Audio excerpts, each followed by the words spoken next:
folks? I'm Griffin Lucier. I'm here with another historic Jund mid-range video. And it's a new month, so new season on the ladder, and exciting times for historic as a format.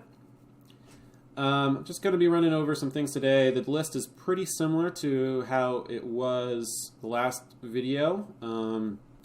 Let me just run over some changes real quick. I think in the last video I was running treasure map in this slot in the sideboard. It's kind of a slot for kind of a middle of the road cost, like card advantage. Not really an engine, but card advantage card. And I was finding that map was not coming in against. I was not having enough time to bring in and use treasure map against any of the creature decks. I thought that I'd be able to have it against, like, say, a green-white mid-range kind of thing. But those don't really exist anymore. Those are more taken. The green-white creature decks are usually in the form of the Bant or green-white Angels Collected Company deck as of late, and I haven't found treasure map to be great in that matchup. So if that's the case, I'm not bringing it in there, then I should be using that slot for a card that is better against the control decks and ramp decks. In any matchup where you are not the control role, Davriel is super good. Davriel, yeah, just probably the best option that we've got for a slot like this. And I'm up to 3 in the sideboard because you want it like against something like blue-white or even like Sultai, which sees a little bit of play on the ladder. Like, you want this thing early and often. Other cards, I usually like to play like maybe one Rada or one Klothys. They kind of are in and out of the list. But I've cut those for Vraska. They're kind of the slowest cards in the deck. They take a while to turn on, and, not... Klothys is, like, great in some matchups, and it's like lights out against Rakdos Arcanist, but it's still just kind of like a slow thing. And Vraska's great against all the Collected Company decks.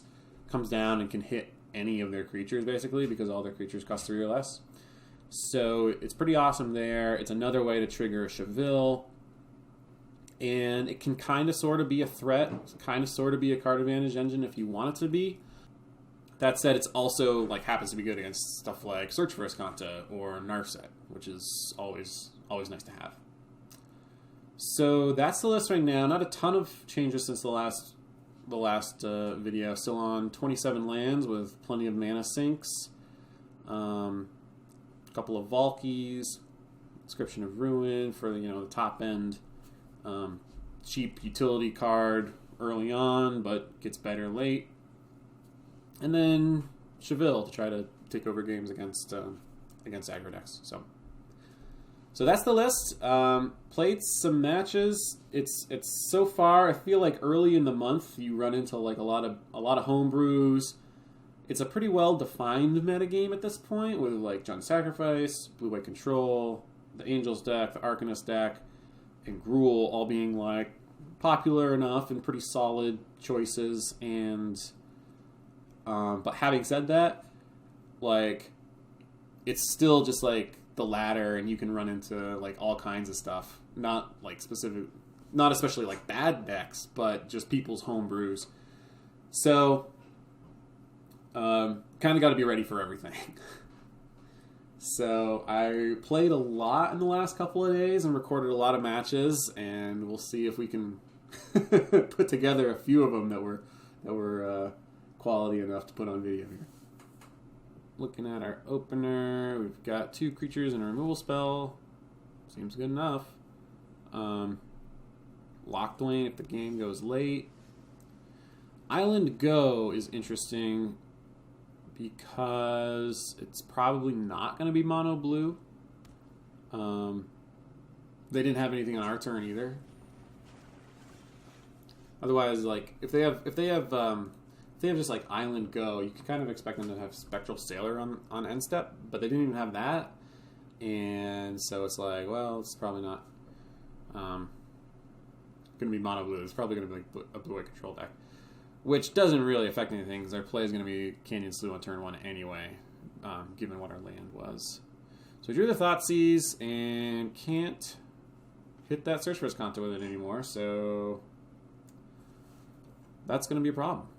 I'm going to have to figure out how to beat that thing. And so I played the Valky there because I wanted to have an answer to an opposing Narset. It's not the best answer to an opposing Narset, but it works. If you can just like pressure them a little bit, it becomes a little bit harder for them to really get tons of value out of their Narset. So since that's the case, we get a chance to look at their hand here, which is an interesting hand. That Elspeth Conquers Death is going to be like looming over us the whole time, and now we get a chance to Thoughtseize. It's probably just going to meet and absorb.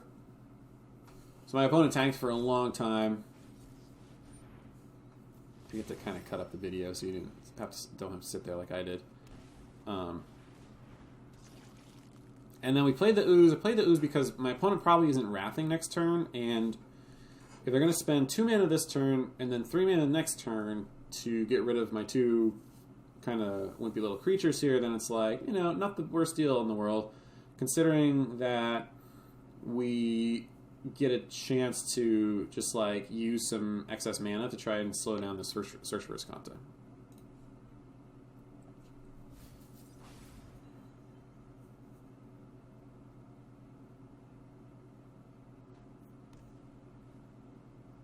So yep, they're gonna Foretell. Rootbound Craig's a pretty interesting one. I didn't feel like I was going to use Lockpoint this turn anyway, and I didn't really want to get Gigantha either.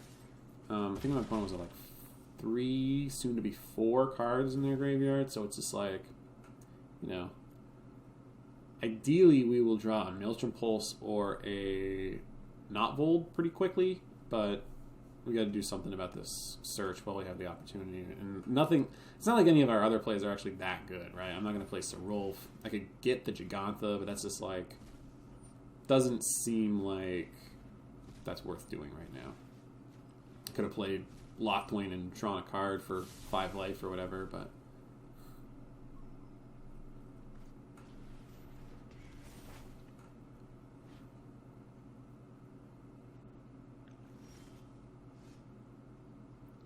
so now it's like I could play the Serulf, but then it just gets hit by the Elspeth Conquers Death. So, like, why even bother with that?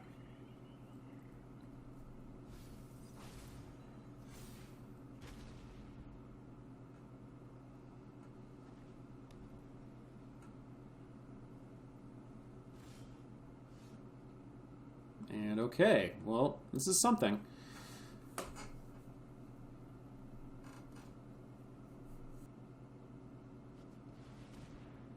So we played Serulf first.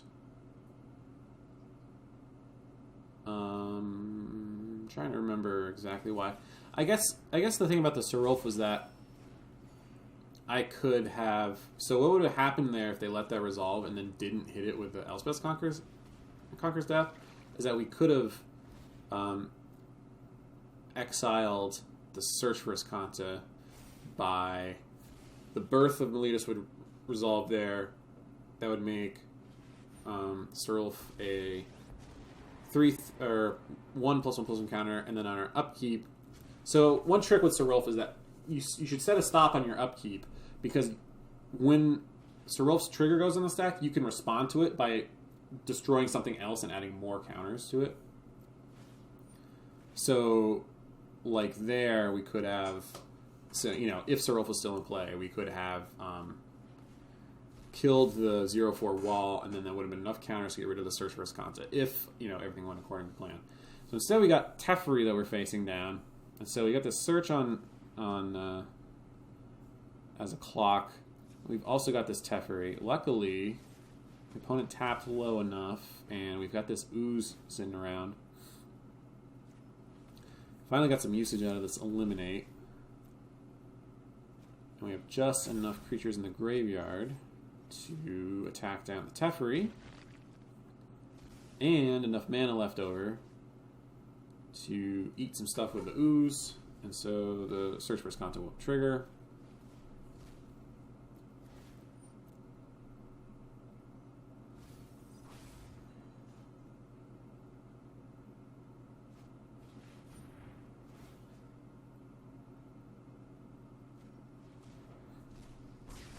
So I don't have Clothis in the deck anymore. When you're exiling stuff with ooze, I don't really know that like what matters and what doesn't out of their deck. We know they have Elspeth Conquers Death, so try to get rid of any planeswalkers or creatures. In addition to that, there's always a chance of Torrential Gear Hulk, so I try to get rid of instants. Outside of that, it's all fair game, I think. I just get rid of whatever. If I had Clothis in the deck, I would probably be exiling lands, so there would be enough stuff to hit and make them lose life. So now they play Thirst for Meaning, so they have a lot of cards in their graveyard. So again, like I tapped in a way to give myself the opportunity to exile a bunch of stuff or draw a card with Castle Lochthwain. Now they have this Thirst for Meaning, and it's like they definitely could flip the search, and so it's like, well, I got to get rid of that stuff.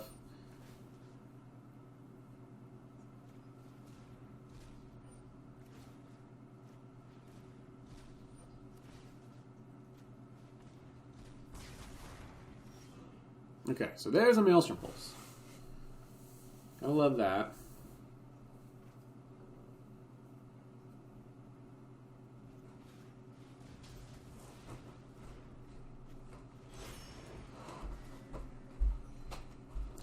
So because we drew Maelstrom Pulse off the top, it's like, gosh, you know, I should have drawn a card with Lochthwain with that extra mana last turn, but no, just have to play it safe there. Opponent plays Teferi. Gigantha happens to be really good against Teferi. I mean, you know, Teferi -1 on Gigantha, or -3 on Gigantha, like, isn't, you know, super ideal or whatever. But it's good enough to attack a Teferi down, and so it's like, just happens to be the right stats.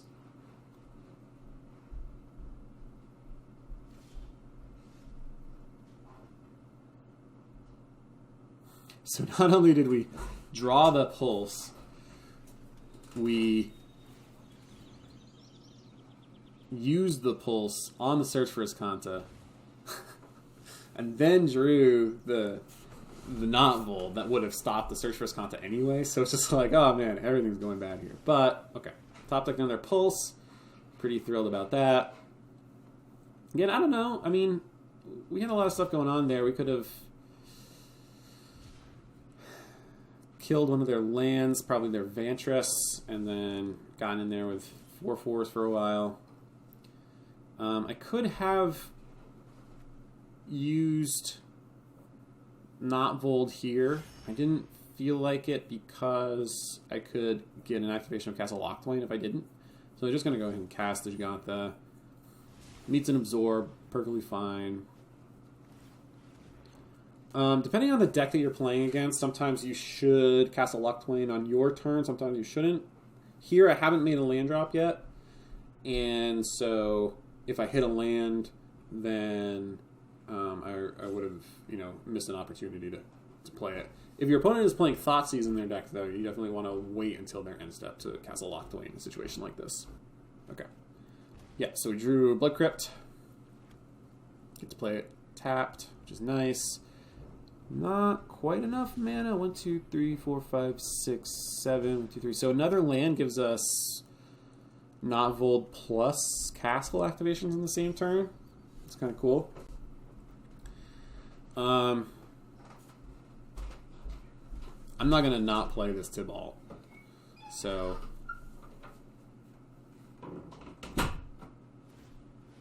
maybe they have like the last absorb in their hand.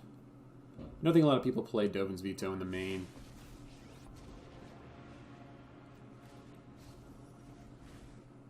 So we hit a Shark Typhoon, which is pretty interesting, and we hit a Thoughtseize. I actually made a pretty big mistake there. I should have tapped my own mana and left Castle Locklane open, because if I hit a land off of my opponent or myself, then that would have put me up to 4 mana to be able to activate the Locklane. So that was just a little sloppy. But the opponent conceded there, and then I think the opponent just... I think this is the match where my opponent just scoops the match here. How I sideboard in the matchup for blue-white, let me actually get to the end of my sideboarding here after I was kind of deliberating about it. Because Elspeth Conqueror's Death kind of puts a little bit of a wrinkle in. Usually I like cutting Scavenging Ooze. It's so hard to, that game where we were able to we just like had a ton of excess mana and Scavenging Ooze, like we drew 3 of them, and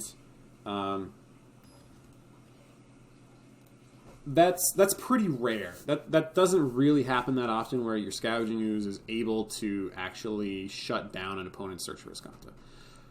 So that being the case, it's basically just a 2/2 that can kind of sort of grow sometimes. Normally I like taking it out. However, in this specific matchup, because of my opponent's list, it looks like they had 2 copies at least of Elspeth Conqueror's Death, plus the Search. They get to kind of turbo power their Search. I mean, like I said, you can't really rely on Ooze to be able to beat a Search, but like it's kind of helpful, I guess, if you've got like a bunch of bad options. Maybe Ooze is the least bad. And so I decided to cut some Bone Crusher Giants instead of Scavenging Oozes. Normally I would be cutting the Scavenging Oozes because I don't want, but in this case, I didn't want to get hit by Elspeth Conqueror's Death as bad. Having said that, I kind of like keeping in some Bone Crusher Giants in this matchup.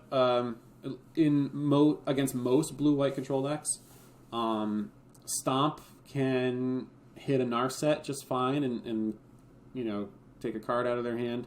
And then just like turn 2 Stomp, turn 3 Bone Crusher Giant is like enough pressure to just kind of get them enough, just like a little bit under the gun. And that's where you want them to be. You've got, all these cards that are like removal spells for their planeswalkers, and you got discard spells, and you've got like top end stuff like Vraska and Elders Reborn. And then everything else is just kind of like, you get by with what you can, It's never going to look super pretty. Okay, yeah, this is the game where my opponent didn't show up for game 2. So anyway, that's kind of too bad, because it's cool to show off what Davriel does in that kind of matchup. But an interesting match, definitely. It's like it's kind of funny when you look at the deck list and you're just like, how in the world does this deck beat a blue-white control deck, or any kind of control deck like that? And it's just like, well, you just kind of scrape by for a while and try and get them with Castle Locklane, and you just kind of whittle them down a little bit. And but in the second game, we've got some really heavy hitters with Davriel and Elders Reborn. It becomes really, like, if either of those resolves, it becomes pretty hard for them to win. So, but we also with our card selection in the deck, like no Fatal Push, no like main deck of Braids or anything like that. It's like we're trying to be able to beat these planeswalkers. So, kind of works out pretty well. And yeah, let's get into the next round. Okay, here we go for the next round. If I'm being completely honest with you all, I just recorded this and talked into a microphone for a little while and wasn't recording, so pretty thrilled right now. So let's do this again. Again for me, the first time for you. This is another hand where we're looking at it in game 1. Don't know what our opponent is on. There's no companion, so they could be on Gruul. They could be on a Collected Company deck. They're not on Sacrifice. They're not on John Arcanist. They're not on Auras. They're not on a Kahira blue-white deck. So we don't know what our opponent is playing, though. So this hand has 2 Bloodchief Thirst and Scavengers. It's like, if they have a creature deck, we're pretty happy. So definitely a keep.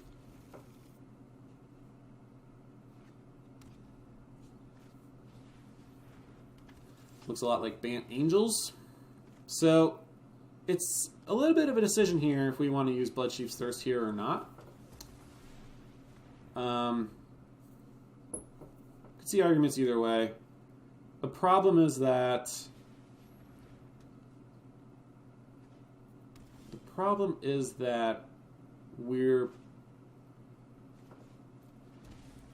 I don't know if we want to be like, don't use any removal spells until turn 4 if our opponent only has like that Soul Warden into like a couple of Righteous Valkyries. I don't know. You just kind of have to feel it out if you want to do something like that. Usually they say like, you know, bolt the bird, but and Soul Warden is kind of like a Bird of Paradise in this matchup. It's just like little 1/1 that just helps them out. But it depends on the context of your hand whether or not you're going to be using your removal spells on their little guys. So here's another thing that was interesting about this match, about this game, is that our opponent used a Glasspool Mimic as a land instead of mimicking the Skyclave Apparition, which let us untap and use Chevill. So that's kind of a big deal, and it makes me think that they probably have another Skyclave Apparition in their hand and wanted to make a land drop. I don't know. Seems to kind of work out for us here. We get a little bit of value off of Chevill. Hang back Chevill to block. And the answer is yes, they have another Glasspool Mimic.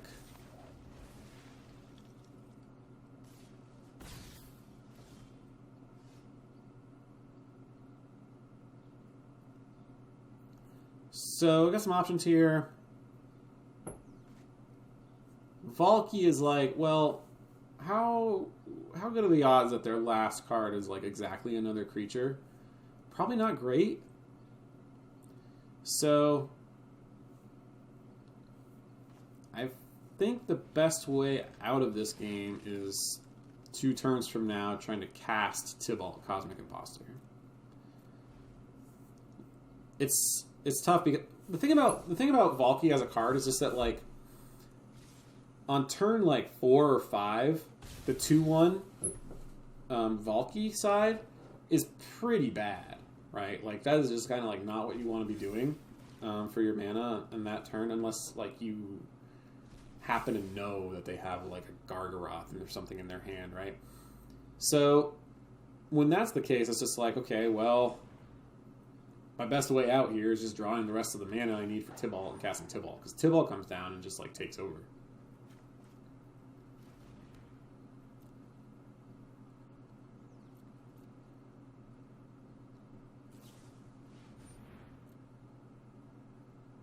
I feel like when you consider the fact that like basically Valky is just a 7 mana Planeswalker in this deck.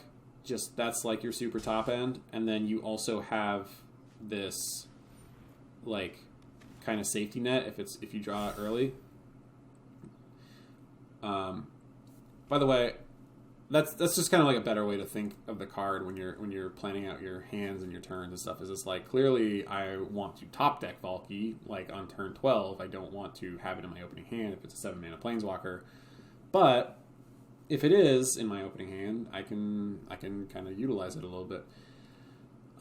With Uro out of the format, Valky has quite a few fewer applications.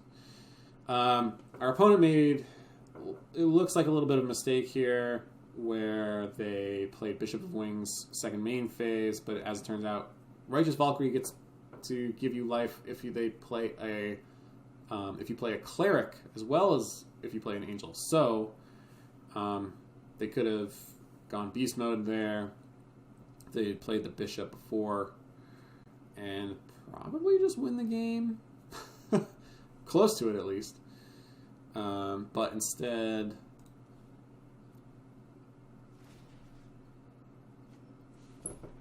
we are at a pretty comfortable 9 life here.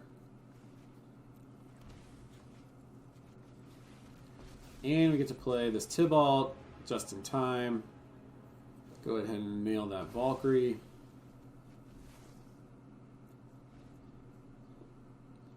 And so now we pretty much just need to...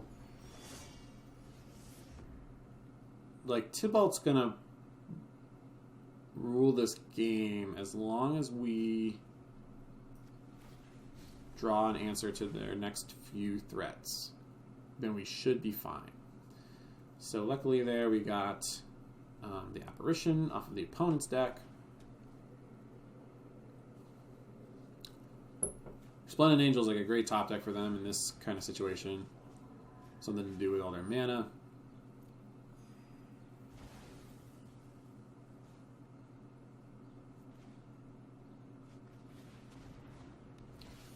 Play our own Righteous Valkyrie, which is pretty cool. Maybe we'll draw more clerics and angels and stuff and gain some life for ourselves.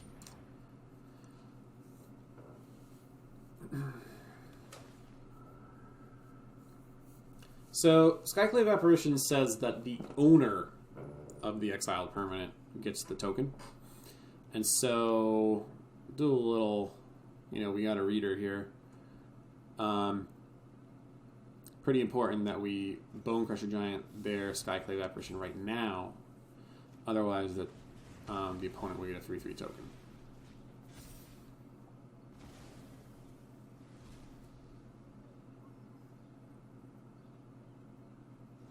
So during my upkeep here, I decided to get rid of this Authority of the Consuls. I didn't really feel like trying to save up counters on Sir Rolf. If I use removal spells on these creatures, then I'm probably winning anyway because I have Tybalt. So it's just like, let's just get rid of that Authority of the Consuls. It's going to let me attack, and then I can use this Asika's Chariot to block with. Otherwise, if the Authority of the Consuls is in play, like they'd be gaining a bunch of life and still able to attack past the cat tokens. I don't know if Asika's Chariot is what I even did this turn anyway. Let's see.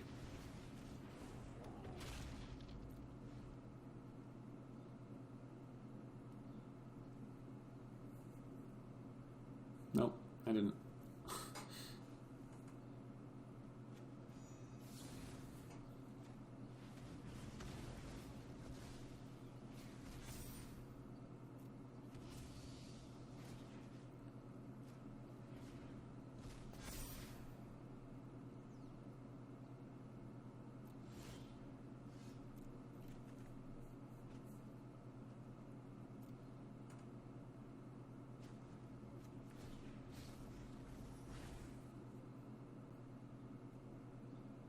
Tons of cool stuff we could do here.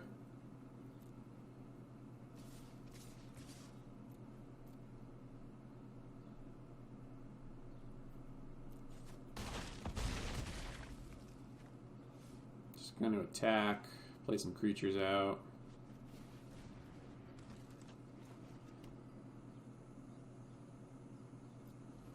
Leave myself the ability to use Not Mold Slumber Mound if I want to, I guess. I don't know. Just want to play a bunch of blockers. Save my removal spells for any angels or whatever that they top deck. So, in this matchup, I'll wait till I get to the end of what I sideboard here before we talk about it. But so clearly you want the Eliminates. Those are great. The Shivan Fires and Abrades are still useful, even though they don't hit the Righteous Valkyries. Shivan Fire can, in a pinch, hit a Righteous Valkyrie, but you're going to want to hit all of their stuff. Like, you're going to want to hit their Soul Wardens, you're going to want to hit their speakers. You're going to want to hit their Skyclave Apparitions. Ideally, you're just like using removal spells on every creature they play. So Shivan Fire is useful enough because it hits a lot of them, and in the late game you can hit something big with it. A Braid is great against the Resplendent Angel. It was really hard to get Resplendent Angel and Righteous Valkyrie correct. Okay, anyway. And so the cards that I cut in this matchup are Scavenging Ooze and Asika's Chariot. Asika's Chariot isn't that great because it's all on the ground and your opponent's creatures are all in the air, or at least the ones that are important. So even though, like, ideally against an aggro deck, like, you know, especially one with Collected Company in it, like, you get to put these cats on the battlefield and they're able to gum up the board and block. Against the Bant Angels deck, too much of their stuff has flying for the Asika's Chariot to matter most of the time. Some of the time, at least. And Scavenging Ooze is like, there's no graveyard synergy in their deck, and you, like, sometimes you get a chance to, like, gain some life and make a big ooze, but it's slow to do that, and also Scavenging Ooze runs into the same problem where you're just, like, not able to block with it. All the other creatures in this deck right now are, like, useful even if they're not attacking and blocking, because they, you know, don't block. You're not allowed to block with them. So Scavenging Ooze is not the greatest against the Bant Angels deck. That being said, there are other Collected Company, like I think Green-White Company decks, where it's a little bit more defensible. It's going to be good against our opponent's own Scavenging Oozes, and it can come down and gum up the board against, like, let's see, Green-White plays stuff like Kazandu Mammoth, and they play stuff like Lovestruck Beast, where Scavenging Ooze there can actually get big enough to block profitably against that deck. You just can't block very well against the Angels.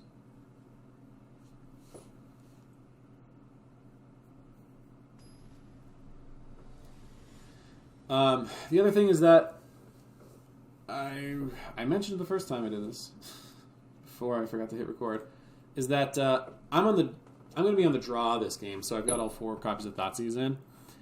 And when I'm on the draw, I like having Thoughtseize in this matchup because I'm pretty cool with just, like, using a 1-for-1 removal and discard on all of their stuff. When I'm on the play, that gets a little bit worse, and so I like to bring in Eldritch Reborn and cut a couple of the Thoughtseizes, because when you're on the play, not only are you getting to 5 mana earlier, you're also able to line up your removal spells better, the other removal spells in your hand, so that when you get to 5 mana, you can be a little bit more sure that you've got a really good Eldritch Reborn target on the opposing side. So, like, that way I'm not falling behind on board and then my Eldritch Reborn only hits a Soul Warden or something. Instead, we get to, like, try to knock off all of our opponent's Soul Wardens and stuff on our way up to 5 mana, and then by the time we have 5 mana, they've got, like, a Resplendent Angel or a Valkyrie in play to hit with the Eldritch Reborn. So on the play, I like the Eldritch Reborn. On the draw, it's also, like, just a little slow. It's just kind of, like, not what we're looking for. We're looking more for trading early than we are looking for, like, heavy hitters to turn the game around.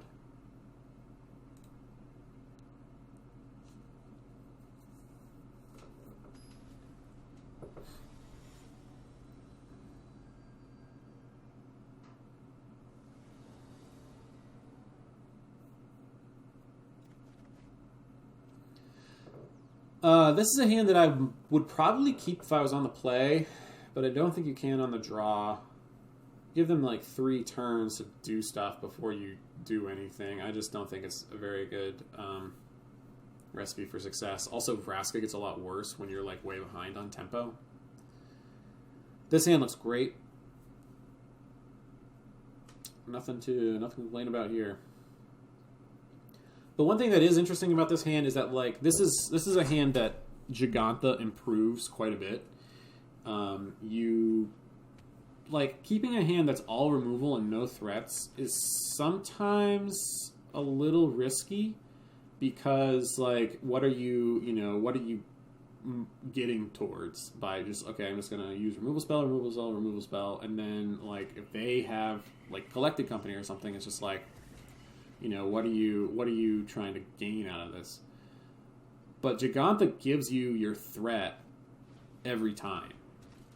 So that's a hand. This is a hand that's just like, okay, we're gonna slow the game down and just grind us both to a halt, and then I have like an actual thing I could be doing after all of our resources are traded off.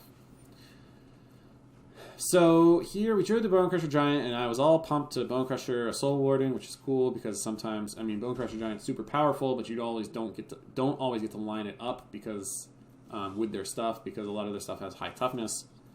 But then they played the second Soul Warden, and you're just like, well, I'm just gonna Maelstrom Pulse those, right? So get to hang on to this Bone Crusher for a little while longer. I feel like anytime you can just completely clear the board like that and get a 2-for-1 off of a Maelstrom Pulse, you should just do it.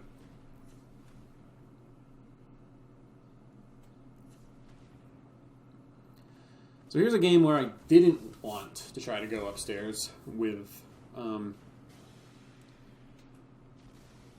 Tybalt. Sorry, not upstairs. I need to get my lingo right. It's called, when you play Tybalt, you're going top rope. But upstairs is actually kind of what Valky does. Go upstairs and take that Skyclave. Just didn't want to run into an opposing, like another Valkyrie or Angel or something there. So played out the Valky to keep us safe from that.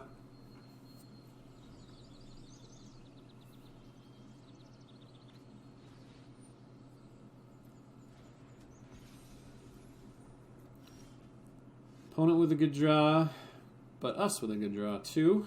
Can't complain. So now the question is, do we want to play the Bone Crusher Giant just as a creature? I think not.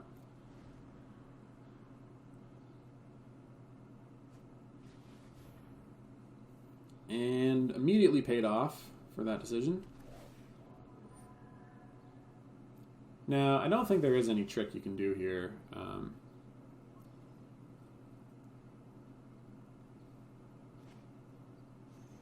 As far as the timing on Skyclave Apparition to make it so you get to keep your Valky. But we do get a 2/2. Somebody, when I was in that tournament, I was talking about... No, I wasn't talking about it. I was talking about it in the version of this that I forgot to hit record on. I was in a MTG Historic subreddit tournament on MTG Melee. It was run by the Mythic Store. And one thing the commentator said during my match was that Bone Crusher Giant, like usually Skyclave Apparition is just like such a house. It's just like just phenomenal rate on a card. You get like card advantage, you tempo, just kind of pretty amazing. But one thing is that, like, if you're trading Bone Crusher Giant for Skyclave Apparition, we get to kill their Apparition, and then... So, it lines up really well there, but also, like, Apparition, when you kill it, if it hit a Bone Crusher Giant, it's not, like, a huge downgrade, the 3/3 token versus the 4/3 Bone Crusher, so... Bone Crusher Giant being in the deck helps against Apparition decks quite a bit. Opponent had a pretty bad Collected Company there. With the Abrade in hand, I don't know if I would say that like they had... I mean, there are things they could hit for sure, but that would have been great. But looked pretty good. So, okay. Let's do, I guess, one more. Okay. So So far, I've basically screwed up everything I possibly can in making this video. Clearly, I need to make videos more often for YouTube because I just like am out of practice and I'm like forgetting. There's all these things I need to do.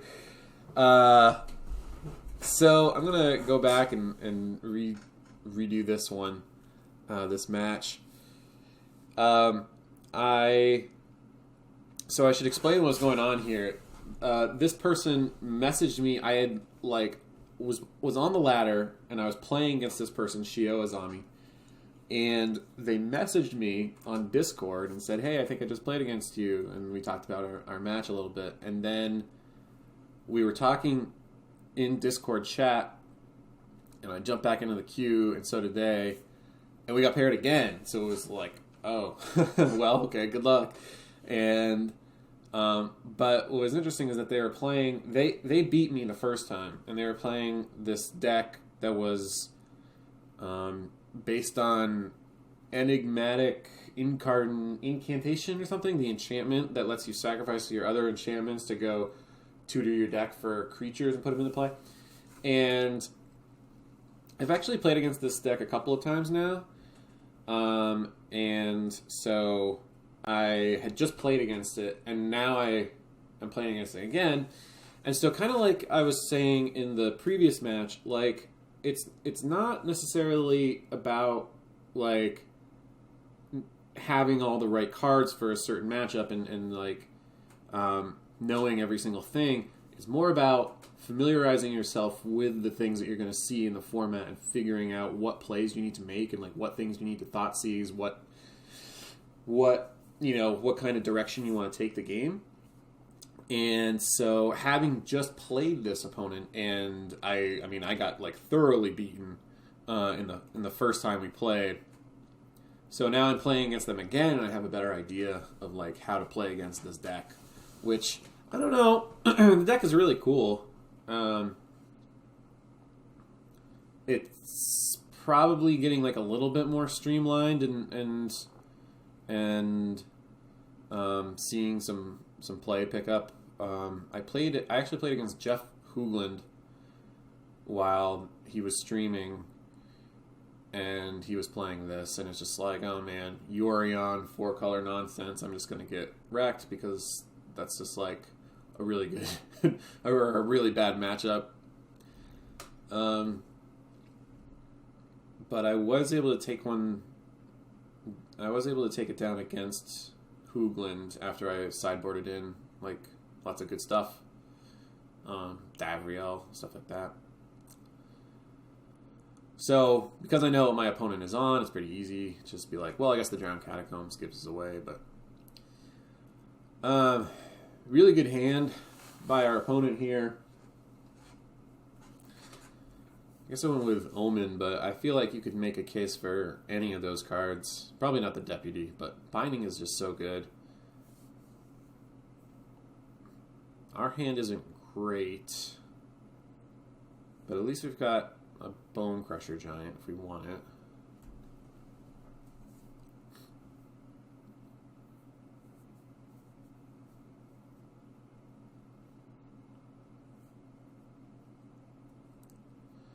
So yeah, and settle in. This is a pretty long match here. Seeka's Chariot's a great draw though. Card does a lot of work in this matchup.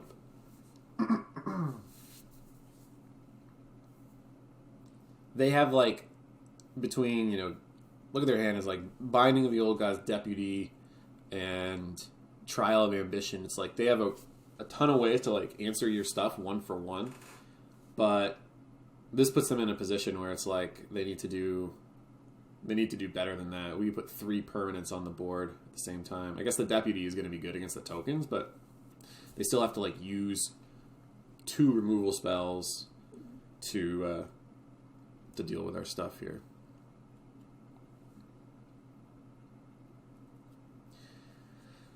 Sort of the reasoning behind playing the Blood Crypt instead of Crag Crown pathway is that like you want to save your pathways for as long as you can, because you don't always know if you're gonna, like, the later in the game. This is something I've seen. Like, a lot of people know this from if they play Standard, and see this whenever I watch like MPL and stuff.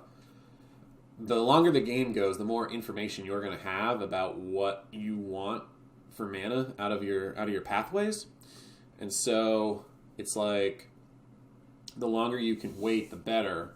Although you also, I mean, you know, it's just a land that's entering untapped. You don't want to, like, if you get the chance to play a temple untapped or temple tapped and not waste any mana that way, then you should take it or whatever. But the longer you can wait with the pathway, the better. And I just figured that, like, my life total is, like, very much not a concern in this matchup. So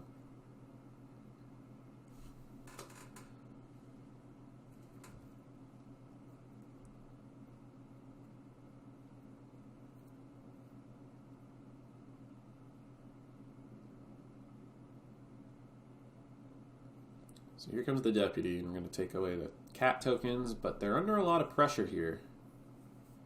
I'm going to go get Yorion, but Yorion is going to come in too late to blink the binding. And then our opponent just wanted to chump block there. So that's going to make it pretty easy for us. So the question is, do we Slumber Mound on our turn to cut a mana off from them, or do we do it later? I think that because their plan is just to cast a Yorion, if they draw any spell, it would have to be a 1-mana spell for them to be able to cast it and Yorion in the same turn. And so, unless they have like a removal spell here, then they're dead if they just cast Yorion. I don't think that this deck runs anything that costs 1 mana or whatever. So, and they knew about the Bloodchief's Thirst, so they just pack it in. So we were able to steal one there. The Chariot was awesome. The Thoughtseize was really good, of course. Had a little bit of an awkward hand from our opponent. I mean, one thing I do want to mention, though, about this deck is that, like, when you're playing... Right now, we have the deck tuned to beat, like, a lot of the most common decks that you're going to see, like most of the aggressive decks. Pretty well tuned to beat Collected Company decks and, like, Jund Sacrifice and Auras. And not that those matchups are, like, unlosable, but that's kind of what we're aiming for with a lot of choices in this deck. And also just, like, the strategy in general, just, like, mid-range decks in general. That's kind of what you want to try and face. The matchups that we have trouble with are things like what our opponent is playing right here is Yorion and stuff like Pale Stitch was playing, like, over-the-top, ramp decks that try to get more mana than you, try to get more card advantage than you. And so I think that's, like, just in general, just, like, on a very macro level, that's, like, a good place to be, because there are a lot of things going on with this kind of deck. A lot of, I mean, on the Star City coverage they would say a lot of ins, a lot of outs, a lot of what have yous.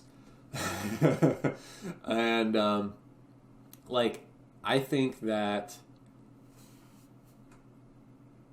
it's these aggro decks are very streamlined, and they're really, like, consistent. And if your good matchups are the consistent decks and your bad matchups are the decks that can kind of beat themselves sometimes, I feel like that's a good place to be. Your opponent could just have, like, a really awkward draw, and you could steal a game even if it's a matchup that you're that isn't great for you.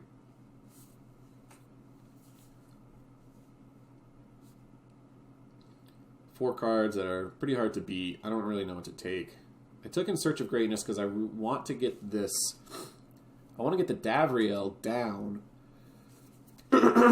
before they're able to, like, deploy all the cards in their hand.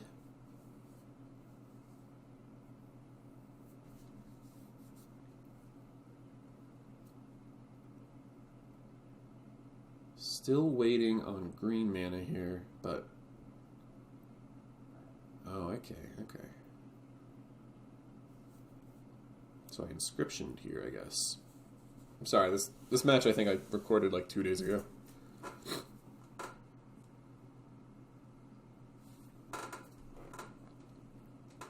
So there's our green source. Interesting that they didn't play anything.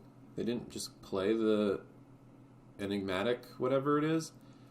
I guess, you know, there's like not a ton of reason to just get it out there, but like, I don't know, there kind of is. Okay, they have Omen of the Sea.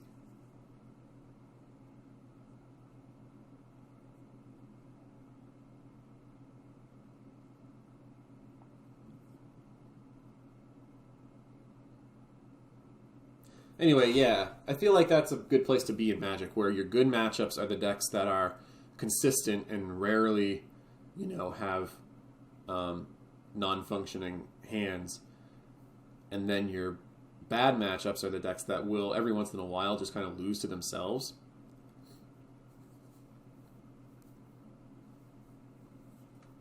It's a good way to get some wins.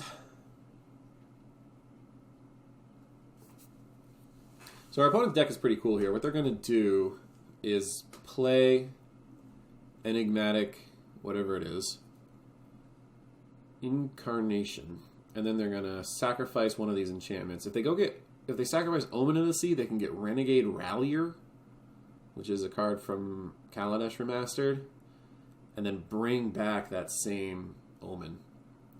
I guess they wanted to go Skyclave Apparition, which is kind of good for us.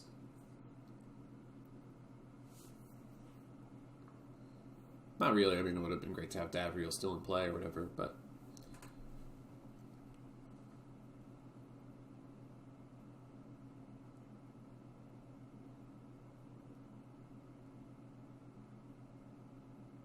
Drawing Thoughtseize is pretty awesome here.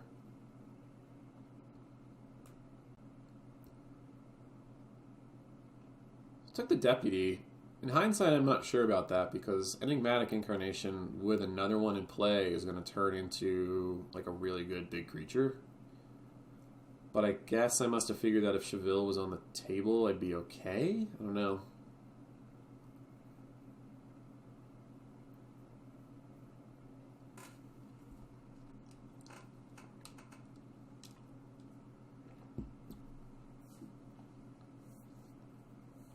This is a game where, like, it kind of looks like we're keeping pace with them. You know, we've got a couple of cards left in our hand and a pretty good, well, fair enough board state here. But this is, like, not the game that you want to... It's hard to outvalue these decks, you know. Board and stuff like Davriel, whatever, to try to do that. But in reality, it's not that Davriel is really powerful. It's that Davriel is fast. Gets down on turn 3 and eats at their hand, like, right away. And, yeah. They're going to get Tolstomer, which is a 3/3 that kills our Chevill. And then they're going to go get a 4-drop, which is, what are they going to get, like Ravenous Chupacabra or something? Acolyte of Affliction, so they get to get something back. So it's all bad here.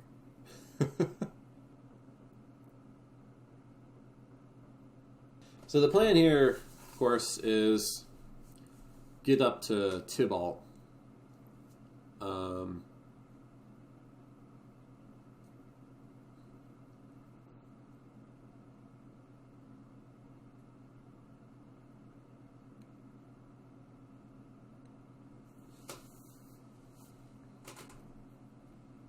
Hopefully the opponent like goes in on trying to beat this Vraska, and then we can draw a land next turn, slam a Tibalt, hopefully, you know, block with our 3/3 token.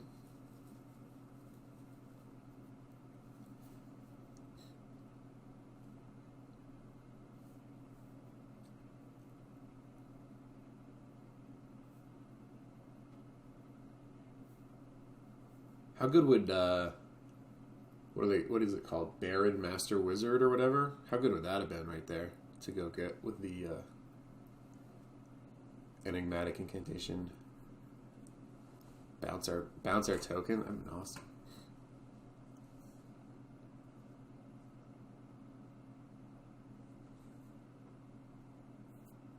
The Rallier is pretty good too. Just like a free 3/2 draw card. And Scry. Just kind of amazing. Alright, well, we didn't get there on the land. Ooze is not looking good because we only have 1 green mana.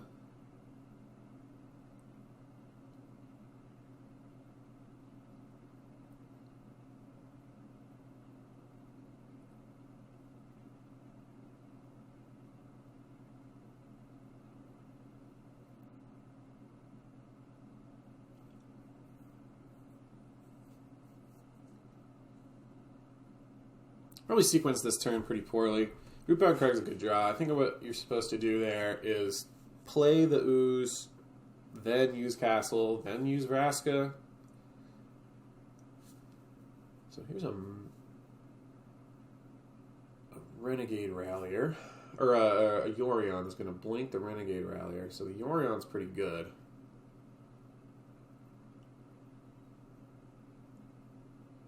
Because Yorion blinking Renegade Rallier will trigger Revolt again. So they get another free card with their Acolyte. We get to counter the Renegade Rallier trigger, but Acolyte of Affliction is not like a target. It's just like you mill 2 and then put a card into your hand.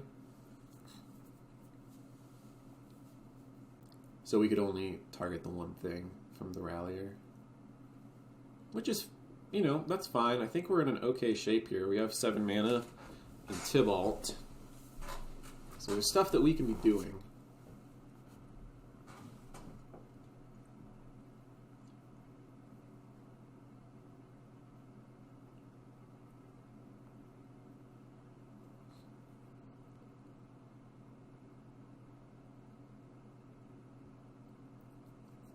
So we know about Chupacabra, though. So Tibalt's in a pretty weird position for us. I think it's important. I think it's right to go up with Tibalt. Try and chump block the Renegade Rallier. Not chump block, but block the Renegade Rallier. They're going to Chupacabra one of our creatures, and then hopefully we can stave off some creatures here. It's tough. They're starting to get their engine going here, though.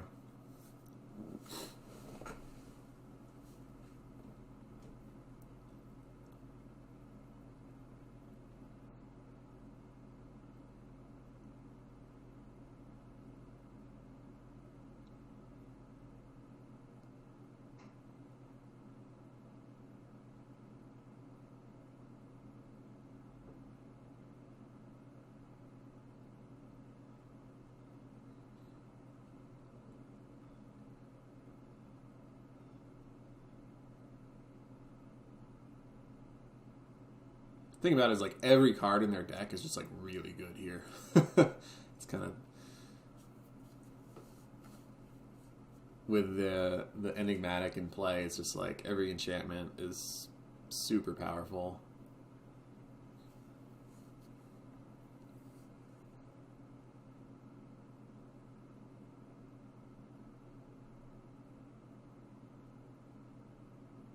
Alright, that's a great draw.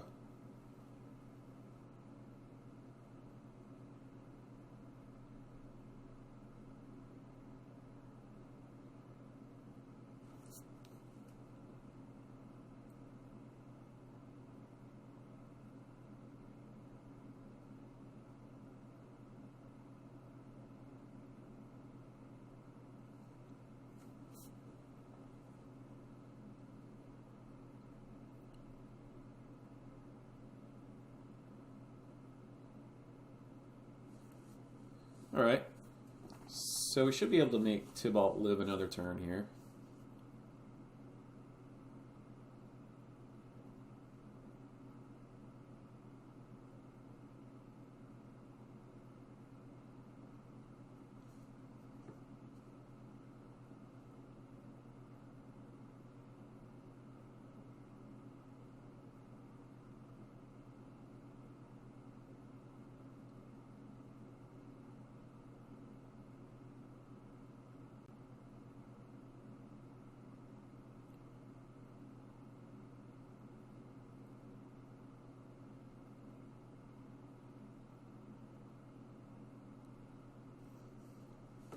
So, not great hits off Tybalt there. He did a pretty good job of just defending himself.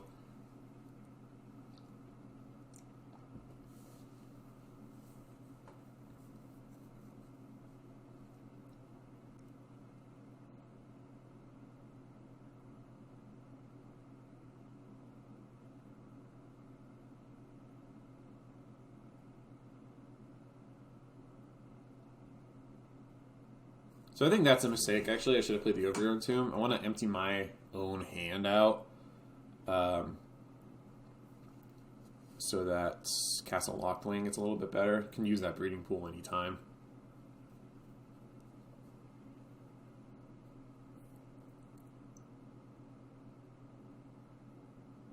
Ooze is okay.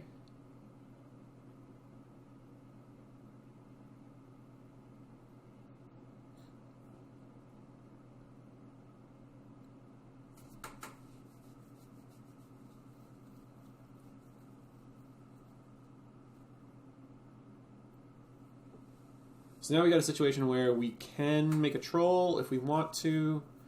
We can pump up the ooze if we want to.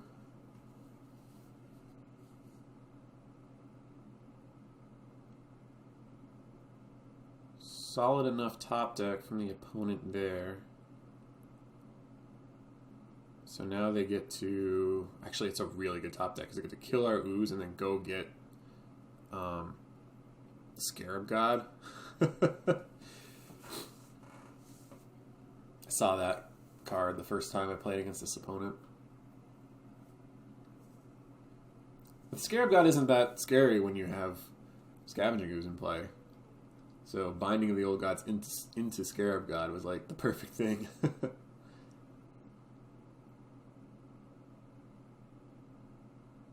But that's kind of like another play where it's like, if I had known what my opponent was doing, then, if I had practiced against this deck a bunch, then I would know that, like, okay, I can't, like, put Ravenous Chupacabra into the graveyard because I'm going to get back with Scarab God and then kill my 4/4. I should block the Knight of Autumn instead so that it's, like, a worse card for them to get back. I think they still have, like, all kinds of good stuff in their graveyard to get back or whatever, but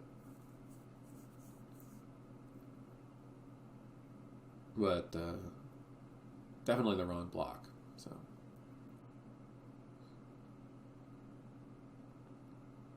and then Scarab God goes back to their hand. The end step. So here, if it was like, if I still had my Scavenging Ooze, it would be okay.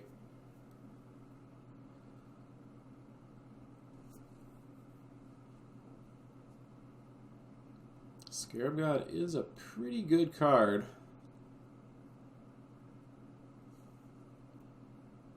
I feel like it's easy to forget just like how dominant the Scarab God was when it was in Standard,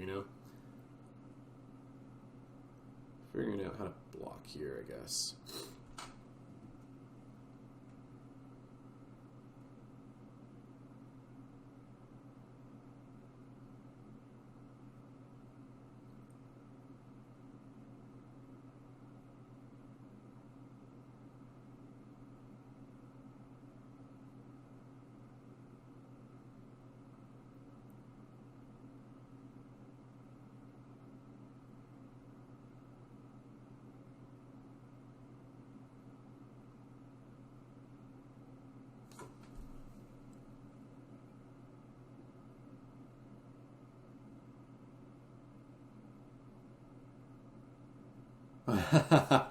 And 1 mana off from actually like stabilizing on this board. Because if I could Tybalt and steal that Scarab God, and that would have been pretty sweet. Especially because we had the breeding pool in play from the Tybalt.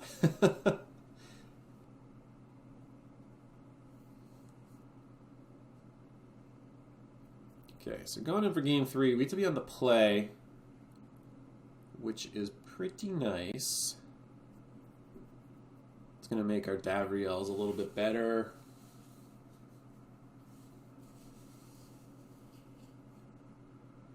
This looks like an awesome hand.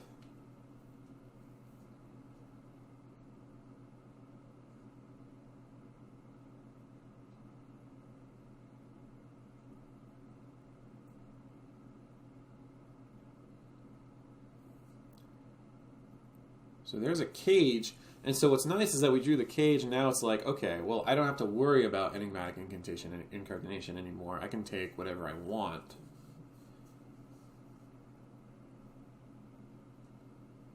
I mean, it's not like their deck doesn't have ways to get rid of that card.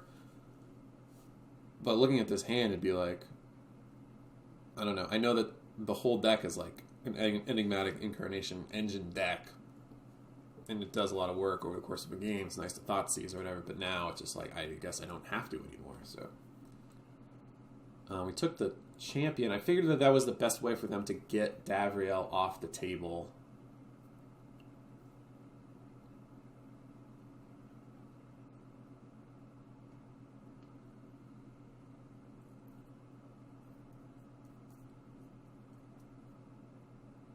Was for them to play the Contestant Champion. Could have been wrong. Maybe I was supposed to play In Search of Greatness. I don't know. That card lets them deploy a bunch of cards really quickly.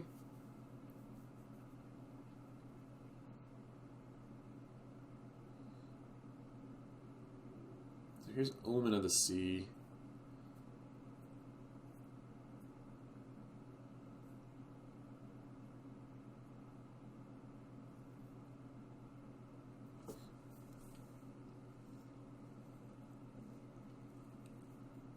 So we could hit this Omen of the Sea with Vraska, and it would slow them down a little bit. But the thing is that, like, we know their hand, and we know that they can't actually trigger their In Search of Greatness. They need a card in their hand that costs exactly 3. This card In Search of Greatness is still, like, I don't know how to... I can't really wrap my head around it at this point. So they played Enigmatic Incarnation here. My opponent messaged me later and was like, I probably shouldn't have done that because I knew Grafdigger's Cage was in play. But, I mean, that's kind of...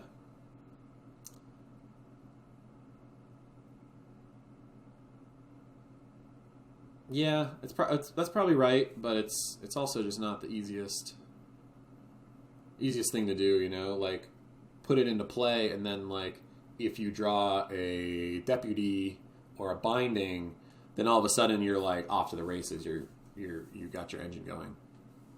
So with all the discard that I have, maybe that's the right play, is to just like plan on that. Be like, okay, eventually I will draw an answer to the cage and then just start going to town. So it doesn't look like it here, but we actually do have lethal. Depending on what they do, which is, I guess, nothing, so they must not have drawn anything. Because we could play Jegantha, use it to crew the chariot, attack for 10, and then Davriel would kill them on their upkeep. So, yeah, another instance of a match where it's just like trying to figure out what was going on. And, I mean, granted, it did take me 2 matches to do. I could show you the first match, but it's just like, yeah, here's me just getting run over by a Scarab God and stuff. You have the tools to, like, looks like a terrible, terrible matchup on paper, but you have a lot of tools to poke holes in what they've got going on. You've got Grafdigger's Cage for a lot of the, like, nonsense decks that you'll see, like Aetherworks Marvels and stuff. And then Davriel does a bunch of work if it's an opponent that gives you a lot of time. And I just think that Davriel just shores up a lot of problems that this deck has, where you're running into people who will give you time to get stuff going, but just that their stuff is just more powerful than yours. But Davriel makes their whole game plan much, much weaker. And because they are giving you time, it makes Davriel good. Like, Davriel, kind of like Narset, like, isn't that good if they have a bunch of creatures in play. But in a matchup like this, he's just gold. It's great. So, all right. Again, this is like the day after I recorded all the other videos. I don't know. I'm in a fog, I think, trying to make this video come together. But all right. So here's one more match. This is against a person that I know from the internet, who I chat with a little bit. They're I don't know if I knew exactly what deck they were on, but this is kind of a typical looking hand from them. Pale Stitch. An awkward hand. My hand does not line up super well against it. Took the Chandra.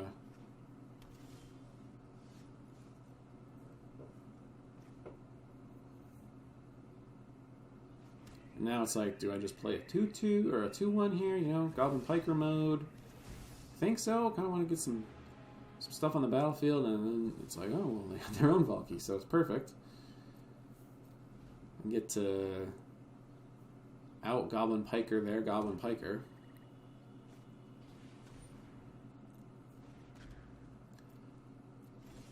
Like, I think there's a real argument for taking the Guardian Idol there instead of with the Thoughtseize instead of the Chandra.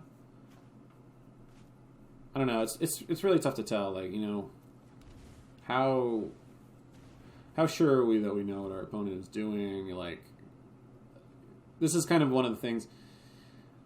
The Jund deck is like has a lot of different options between Thoughtseizes and then just like different plays you can be making. Like, lots of your cards have different modes. You got to figure out which things to hit with your removal spells. There's a lot of play to this deck, and you kind of need to have an idea of what your opponent is up to. And so I find myself, like, and I don't know if anybody else is going to have this problem or whatever, but I find myself just like not making good plays because I don't know what my opponent is trying to do, right? Like, I don't know my opponent's deck very well, so then it's like I'm gonna make some plays that aren't the best. So like when I Thoughtseize like that, I don't 100% know what card to play, what card to take. Sometimes it's easy, sometimes it's hard, but it just adds a little bit of a wrinkle there. That said, I do know I really don't want to face down Liliana Dreadhorde General, that's for sure.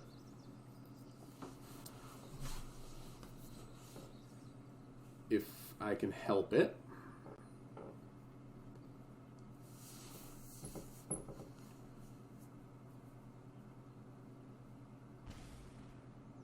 So I'm going to Thoughtseize the Gigantha. Which makes sense.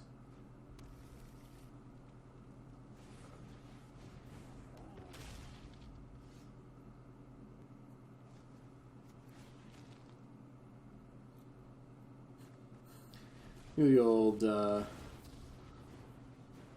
tick up for no reason, and then play a second one, and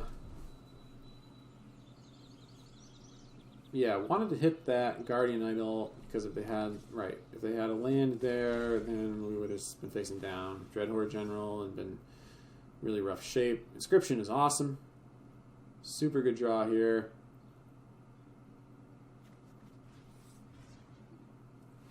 Just what we wanted. The Liliana and the land for the Liliana. Now we've got Valky ready to go as long as we draw a land. We didn't.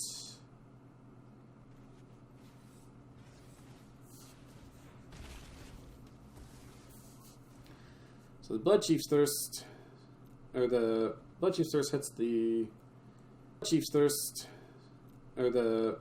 Thirst hits the Bone Crusher. Let's see. Now our opponent's up to 6. Ha, they have a castle.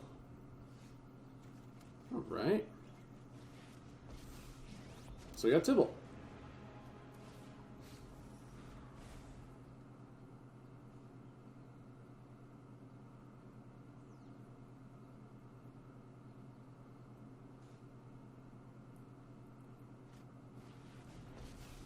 Aha. So, that's what the opponent is up to here. Sorcerer's Spyglass is going to lock down this Tibalt, and now it's like, well, we need to find an answer to that.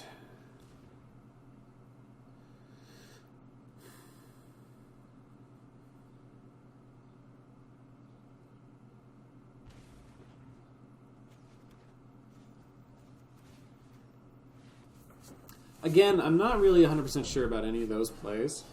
The Bloodchief Stir's clearly going to be good against the 4/4, but so is the Liliana, so it's like kind of in trouble no matter what we do. I did want to hit that Castle Locthwain before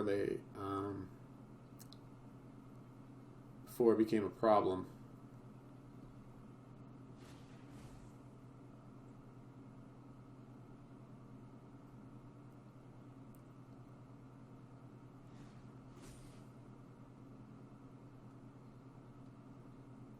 So they go and grab Noxious Gear Hulk. I think they may have... First of all, they used a kicker on that, which is interesting. But I think they may have kind of decided what they were doing before they realized I had destroyed one of their lands with a Knotbolt. Either way, see if we can get back into it. Snag a Gear Hulk with the Valky,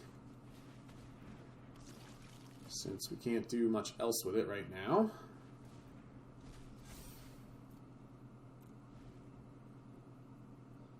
Karn is a problem.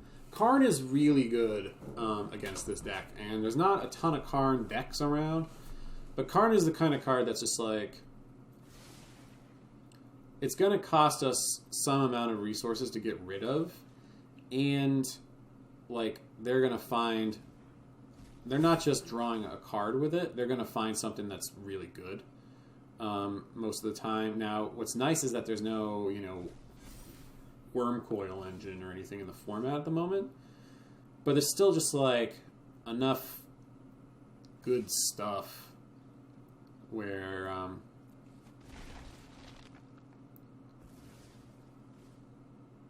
Karn is going to find something that's like another card that's like as good as Karn is, so sometimes these decks can go grab the Immortal Sun, and that's a problem.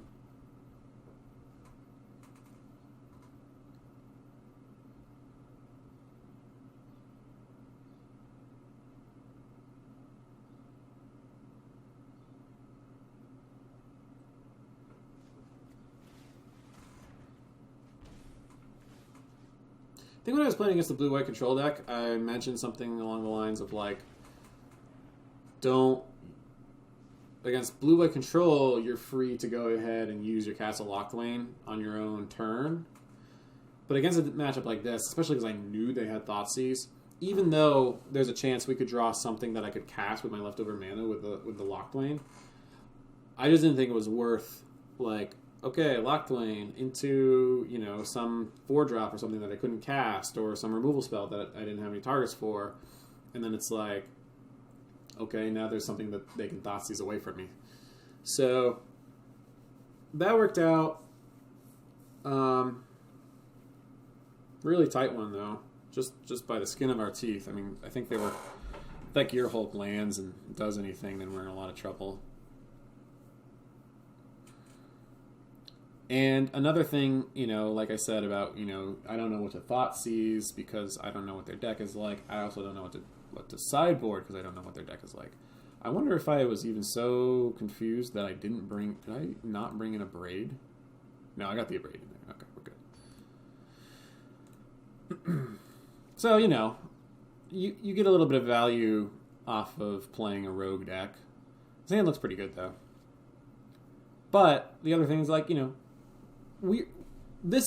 Jund deck is basically a rogue deck. I mean, it's not like super complicated or anything. It's not like something you'd see Calmly Woods playing or something. I don't know. Maybe that's dating myself with that reference. But like, this isn't something that people are going to see all the time.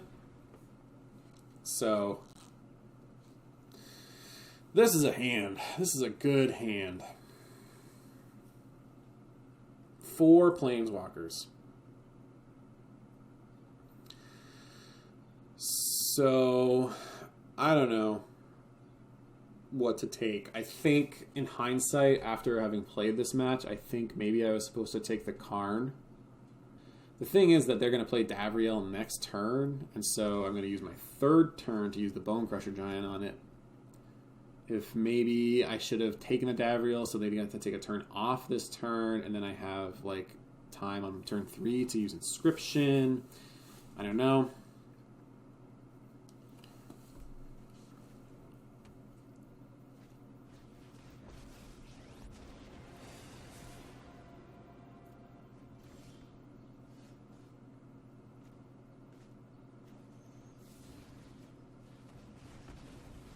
But yeah, now they get to play Karn on an empty board, which is just what they're hoping for.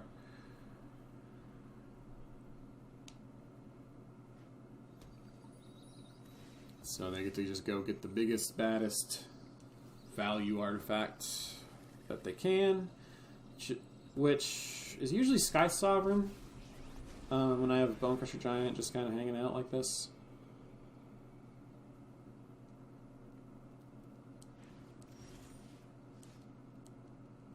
No, they're going for another Spyglass. Okay. So if that's the case, like, clearly they have the ability to minus and go and grab Sky Sovereign and play it. But I kind of want them to do that so they can cast Eldritch Reborn. Lily's really good for them. It's that 5th Planeswalker that gets you.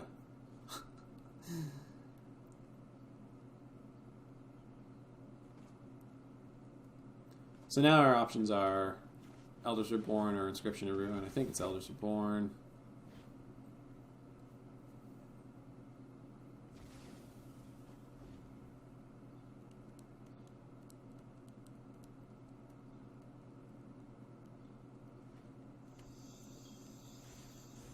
Seemed like in this match, or in this game specifically, was just kind of 1 mana off of doing like exactly what I wanted the whole game.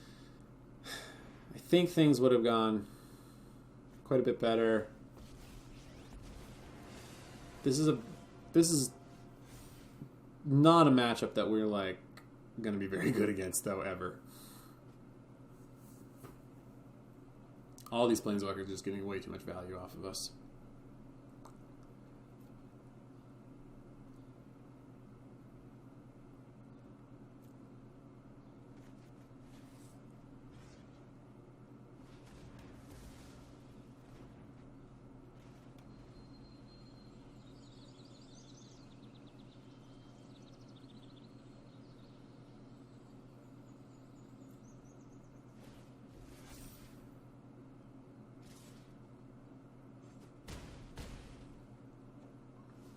So now we get to get something back, but like nothing's really even that good. And okay, yeah, that's right. They went and got the Tormod's Crypt.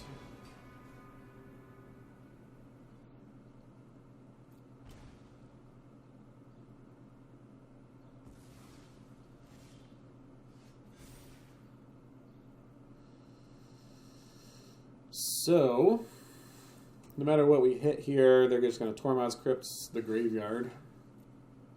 Whichever graveyard it is. So, pretty well played by the opponent here. Yeah, I think it was 6 Planeswalkers after all. You can tell that, like, they have these, you know, the mid-range arms race pretty well more prepared than we do. We get to take out, you know, some removal spells and whatever. And that's great, but they're like loading up on Planeswalkers and just like real value hours over there. One thing I should mention though is this list, I think it was like a few, either after this match or a little while after, I took out 1 Duress from the sideboard for the 3rd Davriel. Not a huge difference one way or the other, but in case you're wondering why there's 1 Duress in the sideboard for this match and not the other ones.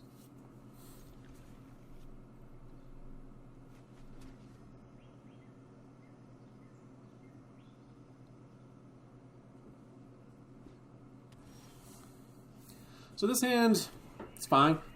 Got a little bit of pressure.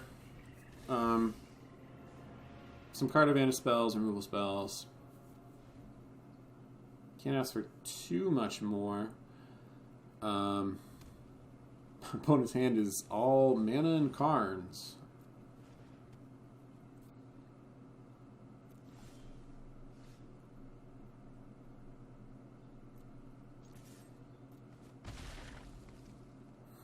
So now the question is, do we just Maelstrom Pulse the Mind Stone?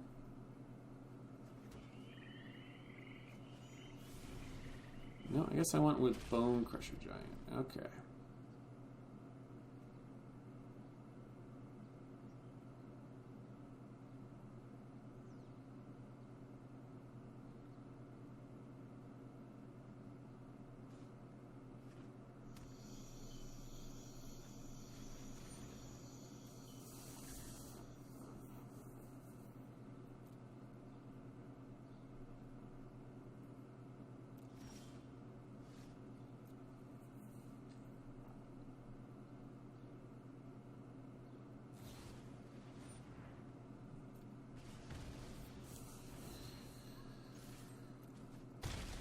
Okay. Things are looking kind of good here.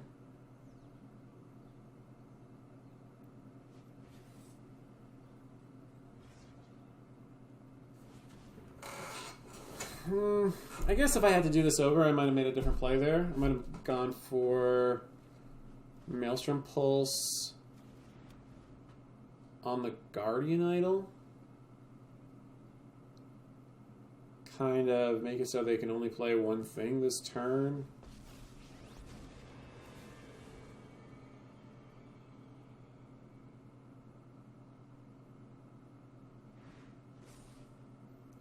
So here's a boat.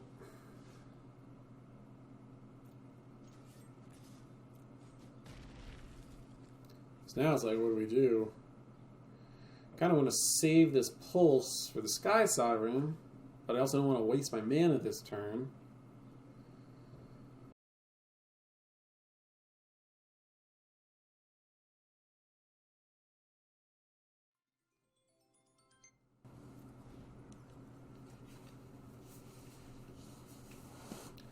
So they play the Sky Sovereign, then clearly that's pretty bad. Nothing to hit with this Eldritch Reborn.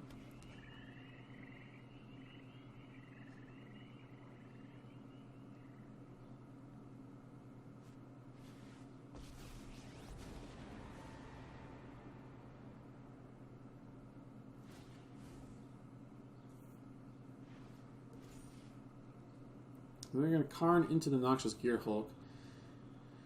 So this at least gives us a chance to land Eldritch Reborn if we want it. I guess I chose not to. Oh yeah, had to not do that because otherwise we get hit by the... They just activate the Guardian Idol.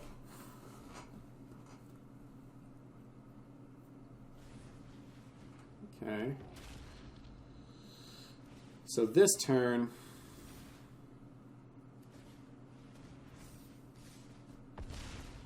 Yeah, great. So now we actually have a chance to land this Eldritch Reborn. We also get to Thoughtseize away the Noxious Gearhulk, which means that it might be tough for them to get the Sky Sovereign actually running, and that, you know, depending on what our opponent has over there, this Eldritch Reborn might be pretty good. We'll see.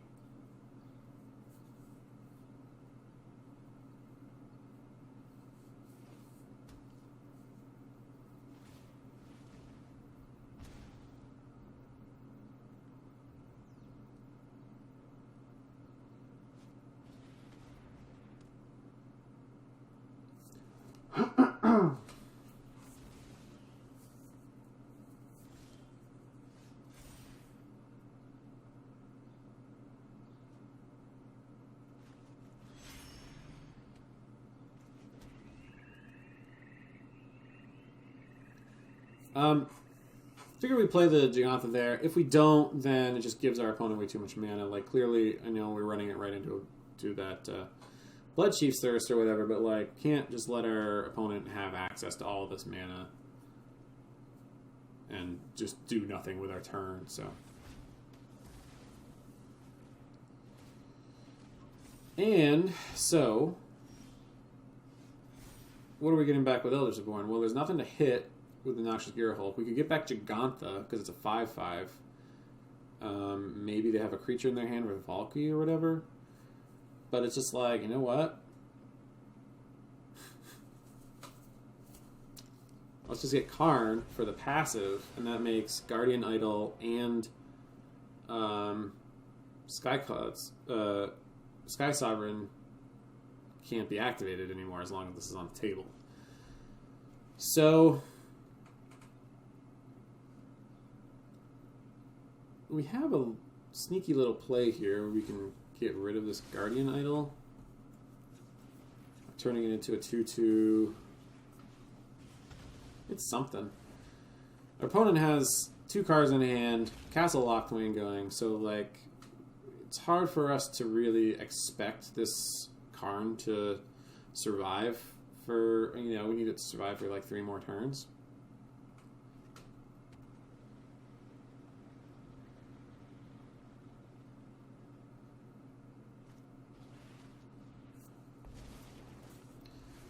Yeah, Sarkin just turns out to be such a house against us.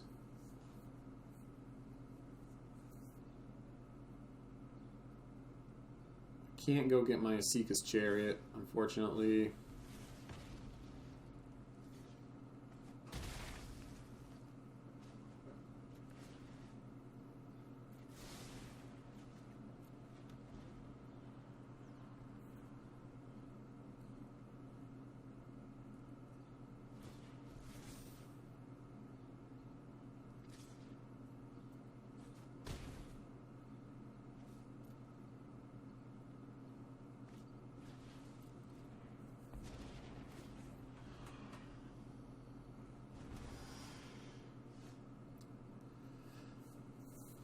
And that's just about going to do it. You can kind of tell this is a matchup that we struggle with because they just have like more mana and are able to go over the top of us pretty well. Also, things like creature removal for us is not that great against them, but their creature removal is pretty good against us. So that's something that is tough to remedy. After sideboard, they get to make their deck look a lot better than ours if they're prepared. But and then the other thing is that like this is this friend Pale Stitch here.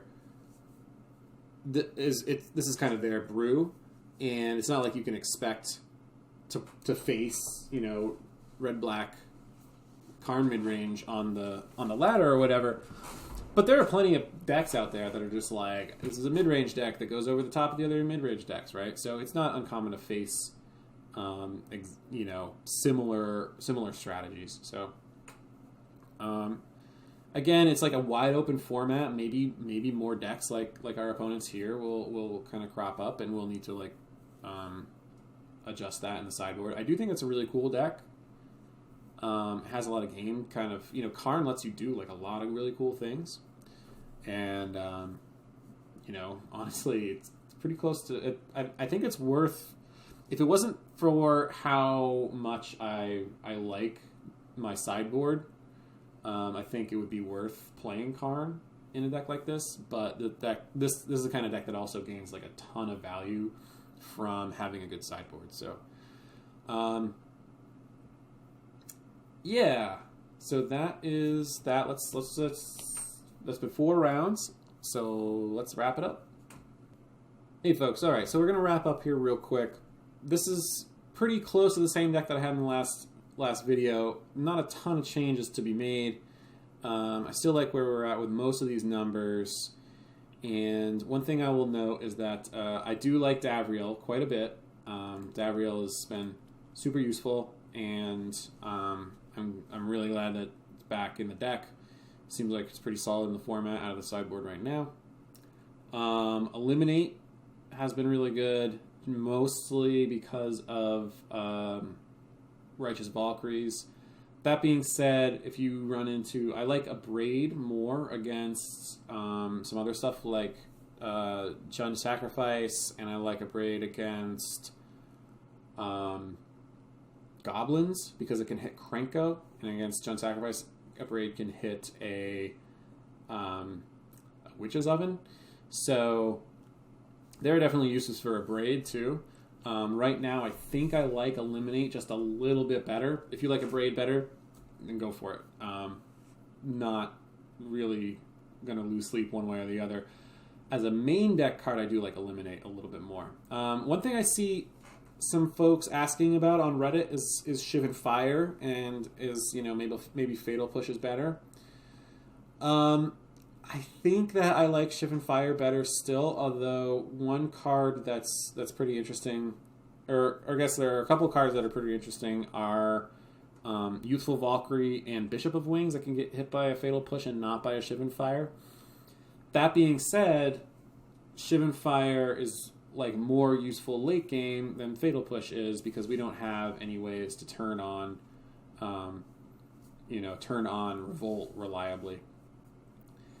If you want to know why I don't play Fabled Passage, there's a whole thing in my blog you can check out about Fabled Passage and why I don't think it works that well for this deck.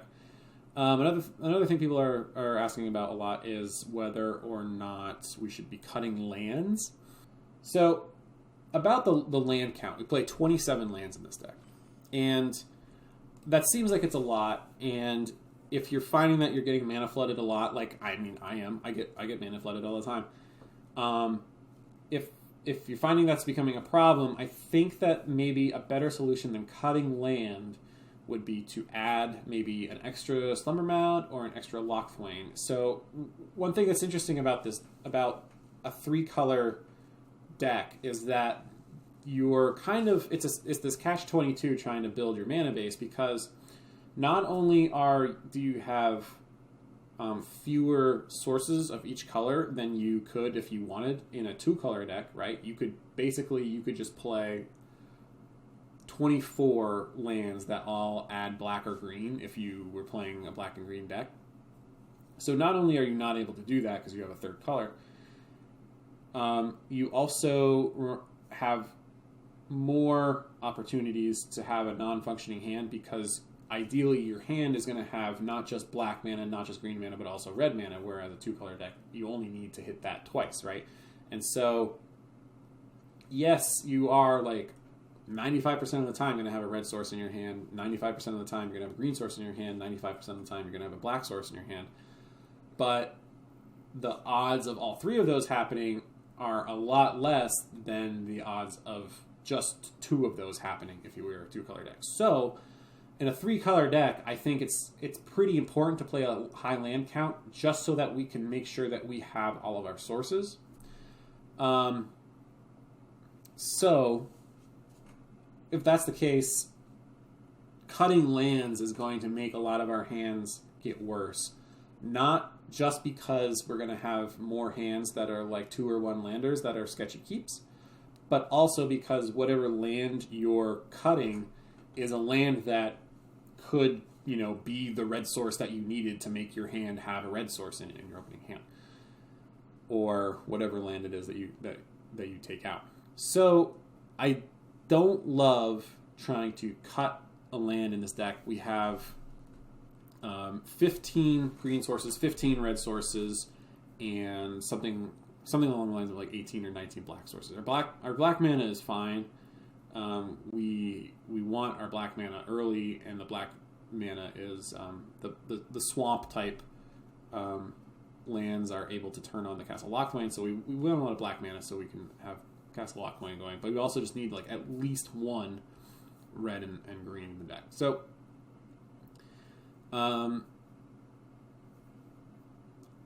as far as cutting a land, I think or 2 or 3 or whatever, you can do I don't think you're crazy if you do that. I like having the ability to like look at my hand and just be like, okay, I know that this hand can function. I know that I have my colors, and like when it is kind of card disadvantage to draw your 8th land when you have 7 lands in play and no other spells, and you're like, oh man, I'm going to lose this game or whatever. But it's also it's card disadvantage to mulligan as well, right? Like we are a deck that runs on pretty thin margins. When you mulligan, it becomes a lot harder to enact this I'm going to just 1-for-1 all my opponent's stuff kind of game plan, because we're just starting with fewer resources. 1-for-1ing your opponent doesn't really work that way. So mulliganing is something that we really want to try to avoid. Yeah, and outside of that, I really do kind of like where the list is at. I think we have,